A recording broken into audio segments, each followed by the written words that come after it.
እሺ ተመልካቾች እንዴት ናችሁ? ይህ የኢኮኖሚ ጉዳይ ያነሳን የምናወራበት የዩቲዩብ ቻናል ነው።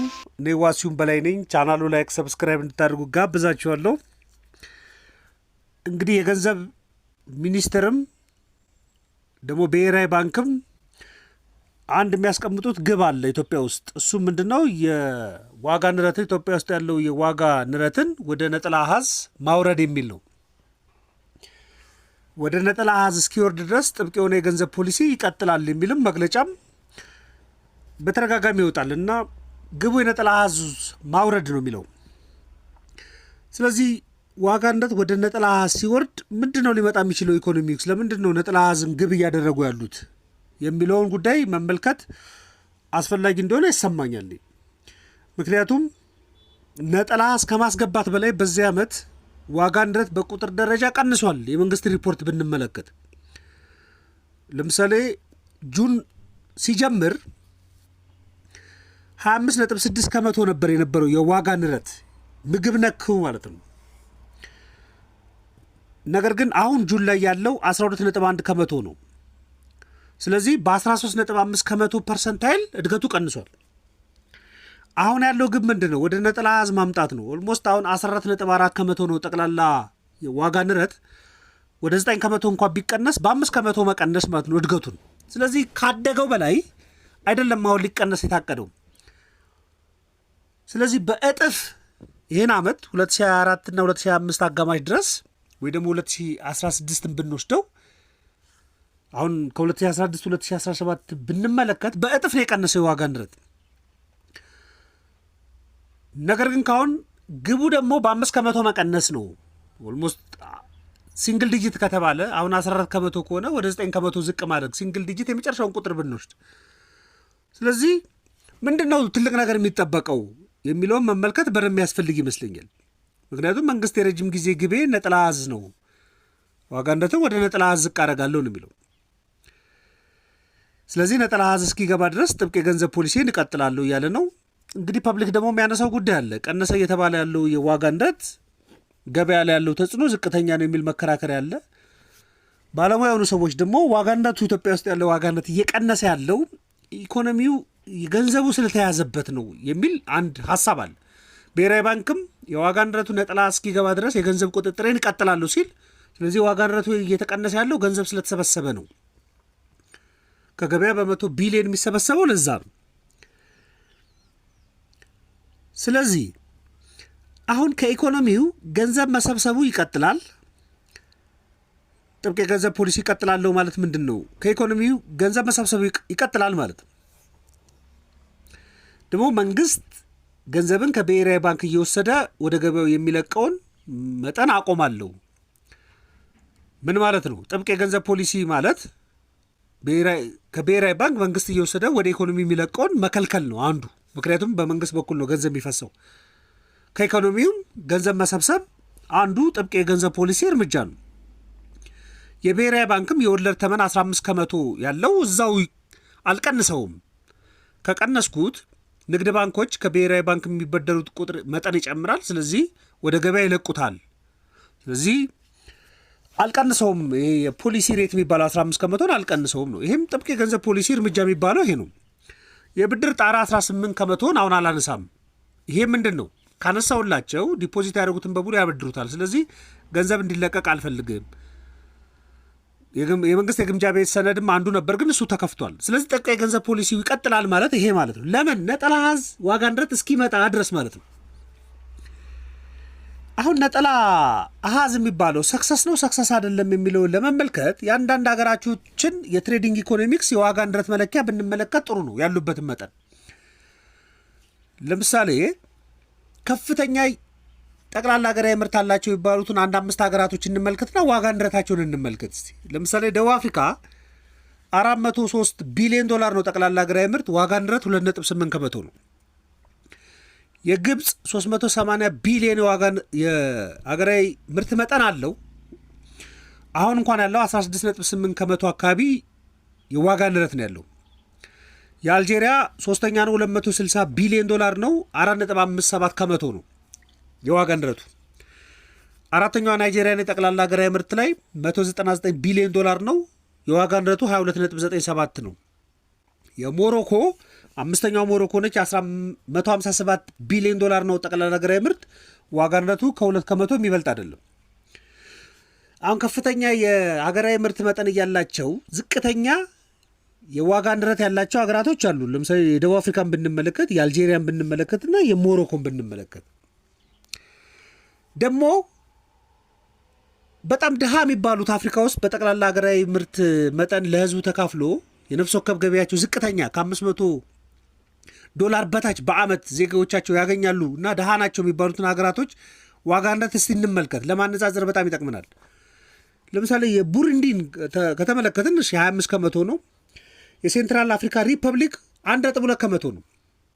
ይቺ ሀገር በጣም ድሃ ሀገር ነች። ነገር ግን የዋጋ ንረቷ ተፈጥሯዊ ከሚባለው በታች ነው፣ 1.2 ከመቶ ነው። የሴራሊዮን 18 ከመቶ ነው። የነ ማዳጋስካርን ብንመለከት ከ10 ከመቶ በታች ነው፣ 8.2 ከመቶ ነው። የነ ሞዛምቢክን ብንመለከት 4 ከመቶ ነው። ሉክ እነዚህ ሀገራቶች በድህነት የመጨረሻ ድሃ የሚባሉት ናቸው አፍሪካ ውስጥ። ነገር ግን ዝቅተኛ ዋጋ ንረት ያለባቸው ናቸው። ሴራሊዮን ነች 18 ከመቶ፣ ሌሎቹ ከ10 ከመቶ በታች ናቸው። ሴንትራል አፍሪካ ሪፐብሊክም፣ ማዳጋስካርን፣ ሞዛምቢክም እነዚህ ሀገራቶች በጣም ድሃ ሆነው ነገር ግን ዋጋ ንረት ለምን ቀነሰ የሚባል ሀሳብ ሊነሳ ይችላል። ጠቅላላ ሀገራዊ ምርታቸው ከፍተኛ ሆኖ እንደ ናይጄሪያ እና እንደ ግብፅም ከፍተኛ ዋጋ ንረት ያለባቸው አሉ። ስለዚህ የዋጋ ንረቱ ከጠቅላላ ሀገራዊ ምርት መጠንና ከድህነታቸው ጋር የማይገናኝበት ፖይንት አለ ማለት ነው። እሺ ዝቅተኛ የሚባለው የዋጋ ንረት ያለባቸው ሀገራቶች እነማን ናቸው ከተባለ በጣም የሚገራርሙ ሀገራቶች ናቸው። ለምሳሌ ጅቡቲ ነች። የጅቡቲ የዋጋ ንረት 1.5 ከመቶ ነው። የነ ኮሞሮስ 1.5 ከመቶ ነው። 2 ከመቶ ላይ በጣም ብዙ ሀገራቶች አሉ። የቤኒን፣ ቡርኪና ፋሶ፣ የነ ኬፕ ቨርዴ፣ የነ ማሊ፣ ሴኔጋል፣ ቶጎ 2 ከመቶ ነው። ጋቦን 2.2 ከመቶ ነው። በጣም ዝቅተኛ የሚባል እነዚህ ሀገራቶች ድሃ ሀገራቶች ናቸው። እንግዲህ ደሴት የሆኑት ካልሆኑ በስተቀር ኬፕ ቨርዴ ምናምን ካልሆኑ በስተቀር ጊኒ ቢሳው፣ ማሊ፣ ሴኔጋል፣ ቶጎ 2 ከመቶ ነው ዋጋ ንረታቸው። ከፍተኛ ዋጋ ንረት የሚባሉት አሁን ግጭት ውስጥ ያሉት አሉ። ሱዳን ከ100% በላይ ነው። ደቡብ ሱዳን ወደ 79 ከመቶ ነው። ትልልቅ አለባቸው የሚባሉ ሀገራቶች ትሬዲንግ ኢኮኖሚክስ ላይ እንኳን ቢወሰድ የኢትዮጵያ ወደ 14.4 ከመቶ ነው። ኦፍኮርስ እሱ እንኳን ቢወሰድ ብለን ብናስብ፣ ስለዚህ ወደ ሲንግል ዲጂት መምጣት የአንድ ኢኮኖሚ ጥሩ ገጽታም ላይሆን ይችላል ማለት ነው። ለምን ሲንግል ዲጂት የሚመጣበት ምክንያት ለምንድን ነው? ኢቭን ከ2016-2017 100% እንኳን ቀንሶ ዋጋ ንረት የምግብ እንኳን ዋጋ ንረት ከ25.6 ከመቶ ወደ 12.1 ከመቶ በ100% እንኳን ቀንሶ ነገር ግን ኮምፕሌን አለበት። ለምን ከተባለ የመሰረታዊ ቁሶችና አገልግሎት ዋጋ አልተነካም የሚል አንድ ክርክር አለ። የዜጎች የመሸመትም ሁኔታ ራሱን የቻለ ነው። ስለዚህ ዋጋ ንረት ዝቅተኛ ሆነው ድሃ የሆኑ ሀገራቶች ለምንድነው ዋጋ ንረታቸው ዝቅተኛ ሆነው ኢኮኖሚካሊ ጥሩ ስለሆኑ ነው ወይ የሚለውን ስንመለከት ጥሩ ሳይሆን ዋጋ ንረት የሚቀንስባቸው ምክንያቶች አሉ። የተወሰኑ ፖይንቶች አሉ። የእነዚህም ሀገራቶች ኤግዛምፕል ብንመለከት ሴንትራል አፍሪካ ሪፐብሊክ፣ የነ ሴራሊዮንን፣ ማዳጋስካርንም የነ ሞዛምቢክንም ብንመለከት የድክመት መለኪያ ነው። ዋጋ ንረታቸው የቀነሰው ጠቅላላ ኢኮኖሚያቸው ጠንካራ ስለሆነ አይደለም። ሲንግል ዲጂትም የገቡት አንደኛው በብሔራዊ ባንኮቻቸው የሞኔተሪ የገንዘብ ቁጥጥሩ ከፍተኛ ከሆነ ዋጋ ንረት ይቀንሳል። ኢትዮጵያ ውስጥም እንደዚህ አይነት ኤክስፒሪየንስ አለ። ገንዘብ ያዝ ስለተደረገ ዋጋ ንረት በድምሩ እየቀነሰ ነው። አሁንም ሲንግል ዲጂት የሚከተው የገንዘብ ጥብቅ የሆነ ገንዘብ ቁጥጥሬን በዛው ቀጥዬ ነው ይላል ብሔራዊ ባንክም ገንዘብ ሚኒስቴር ነው። ስለዚህ ገንዘብ ቁጥጥሩ ከፍተኛ ከሆነ ዋጋ ንረት ሊቀንስ ይችላል። ተጨማሪ ገንዘቦችም ወደ ኢኮኖሚው አለማተም ኢንጀክት አለማድረግም ዋጋ ንረትን ሊቀንሰው ይችላል። የአንዳንድ ሀገራቶች ኢትዮጵያ ላይ እንኳን ላይሆን ይችላል፣ ግን አንዳንድ ሀገራቶች ምንዛሬ መቆጣጠርም ዋጋ ንረትን ሊቀንሰው ይችላል። ፔግ የሚያደርጉ ሀገራቶች ገንዘባቸውን ከዶላር አንጻር በጥብቅ ፖሊሲ የሚመሩትም ዋጋ ንረታቸው ከፍተኛ እንዳይሆንባቸው ሊሆን ይችላል። ኢኮኖሚ ሲጨነቅም ዋጋ ንረት ሊቀንስ ይችላል። ለምሳሌ ከፍተኛ ስራ አጥነት ካለ ዋጋ ንረት ሊቀንስ ይችላል። ምክንያቱም ገበያው ሸማች የማይኖረው ከሆነ ሽማ የማይኖርበት ከሆነ ዋጋው እዛው ፍሪዝ እንዳደረገ ሊቆይም ይችላል። የዜጎች የገቢ ማነስም ሲፈጠር ዋጋ ንረት ሊቀንስ ይችላል። ሸማች ከሌለ ዋጋ የማይጨምርባቸው ምክንያቶች አሉ። ለምሳሌ ገበያው ፍላጎት ከቀነሰ ዋጋ ላይ ጨምር ይችላል። እነማን ይገዙኛል ብሎ ይጨምራል ኢኮኖሚው የመጀመሪያዎቹ ፌዞች ላይ። ስለዚህ የሸማች አቅም መዳከሙን ተከትሎ ስራ አጥነት ማደጉን ተከትሎ ገቢ መቀነሱን ተከትሎ ዋጋ ንረት ላያድግ ይችላል። ሲንግል ዲጂት ላይ ሊቆያ ይችላል። የዛ ሀገር ኢኮኖሚ ድሃም ሆኖ ማለት ነው። በተለይ ይሄ ገንዘብ ነክ ያልሆነ ኢኮኖሚ ሲሆን፣ ብድር የመስጠት አቅሙ ደካማ ሲሆን፣ ብድር የመስጠት አቅሙ ደካማ ከሆነና ገንዘብ መልቀቅ ካልቻለ ኢኮኖሚው ባይ ዲፎልት ዋጋ ንረት የሚቀንስባቸው ምክንያቶች አሉ። ደግሞ ከውጪ ከፍተኛ ድጋፍ ያለው ኢኮኖሚ ከሆነ የምርት ስርዓቱ ሳይሆን ከፍተኛ ድጋፍ ያለው ከሆነ ድጋፉ ላይ ተመርኩዞ ዋጋ ንረቱ ዝቅተኛ ሆኖ ሊቆይ ይችላል። እሱ ብቻ ሳይሆን ጠቅላላ ኢኮኖሚ ላይ ያለው የመንግስት ገንዘብ አጥቶ በቂ ገንዘብ ሳያገኝ ቀርቶ ኢንቨስት ካላደረገ ዋጋ ንረትም ሊቀንስ ይችላል። ምክንያቱም ትልቁ ገንዘብ ፈሰስ የሚሆነው ከመንግስት ነው። ስለዚህ የመንግስት ምንጭ ደርቆ ከፍተኛ ገንዘብ ወደ ኢኮኖሚ ካለቀቀ ዋጋ ንረት ሊቀንስ ይችላል። ስለዚህ ድሃ ሆነው ሲንግል ዲጂት ውስጥም ገብተው የዋጋ ንረታቸው እንደ ፖዘቲቭ ላይ ለካ ይችላል። የድክመታቸው ውጤትም ሊሆን ይችላል።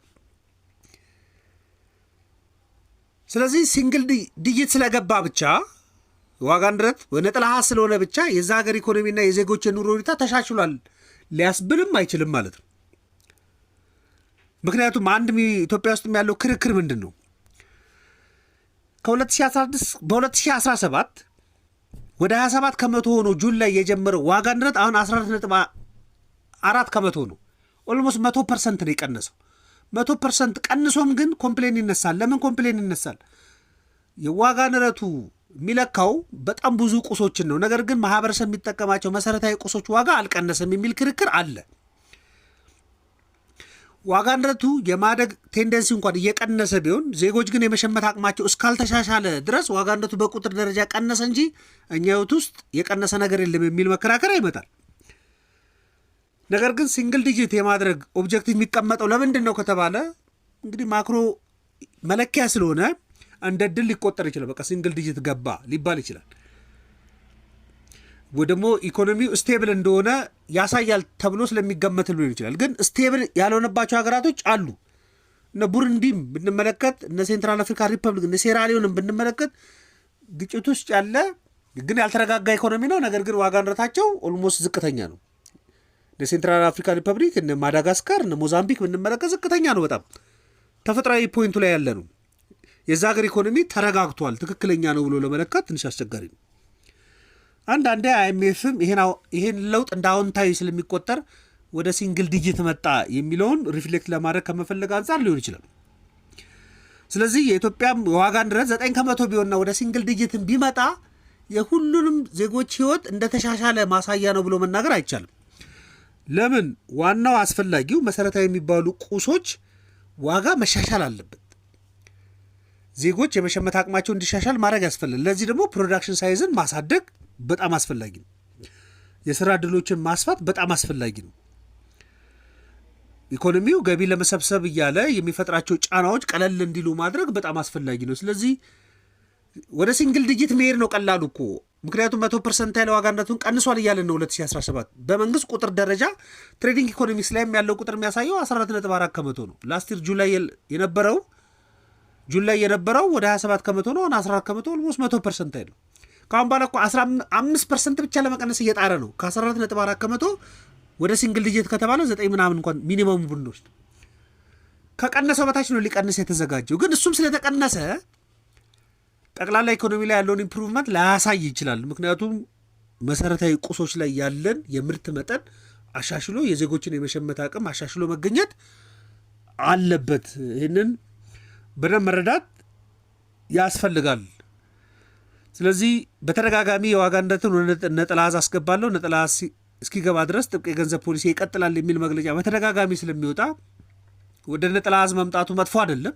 ነገር ግን ወደ ነጠላ አሃዝ መምጣት ብቻውን የኢኮኖሚክ ሰክሰስም ላይሆን ይችላል። ይህንን በደንብ መረዳት ያስፈልጋል። አንዳንዴ ዋጋ ንረት ስለቀነሰ ኢኮኖሚ ተጨንቆ በቂ ገንዘብ በቂ ካፒታል ሳያገኝ የፕራይቬት ሴክተሩ የማምረት አቅም ሳይሻሻል ዋጋ ንረት በጥብቅ ፖሊሲ ብቻውን ሊቀንስ ይችላል። እሱ ብቻውን ውጤት ላይሆንም እንደሚችል ማሰብ በደንብ ነው የሚያስፈልገው። ይህን ግንዛቤ ለእናንተ ለመፍጠር ነው። ማንኛውም ሀሳብ አስተያየት ካላችሁ ዘኢትዮጵያ ኢኮኖሚስት ቪው ቴሌግራም፣ ፌስቡክ ላይ ልትልኩልኝ ይችላላችሁ። ለነበረን ቆይታ በሙሉ ከልብ አመሰግናለሁ። መልካም ቀን።